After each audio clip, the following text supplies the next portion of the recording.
ఆయన పక్క కూర్చోబెట్టుకున్నాం. ఆయనతో కూర్చోబెట్టుకున్నాక మనం ఆలోచిస్తాం ఏంటంటే, ప్రభా ఇంకేంది ప్రభా ఈ లోకం నాకు ఇంతేనా, నా లోకంలో ఎందుకు నాకు ఓవర్కమ్ వస్తలేదు, నాకు నువ్వు ఎందుకు మాట్లాడతలేవు, నేను ఇన్ని ఫాస్టింగ్స్ చేస్తున్నా, ఇన్ని ఉపవాస ప్రార్థనలు చేస్తున్నా, నాకెందుకు విడుదల లేదు. ఫస్ట్ తెలుసుకోవాల్సింది ఏం తెలుసా? అథారిటీ. నీ లిబర్టీ అథారిటీ తెలుసుకుంటే నువ్వు ఆటోమేటిక్ తెలుసుకున్నావు. ఎందుకంటే నీ అథారిటీ నువ్వు తెలుసుకున్నాక నీకు ఆ మాట రాదు.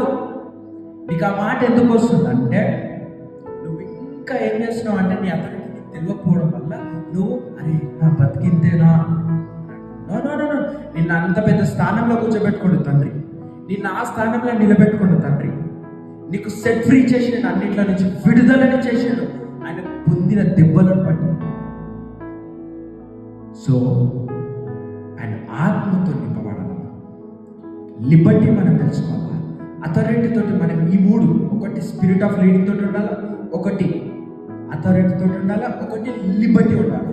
ఈ మూడు మనకు ఎప్పుడైతే అనుకూలంగా కాదు, మనలో మనం ఆయనలో మనం ఏకమైనప్పుడు ఫాస్టింగ్ ప్రేయర్ చేయడం కూడా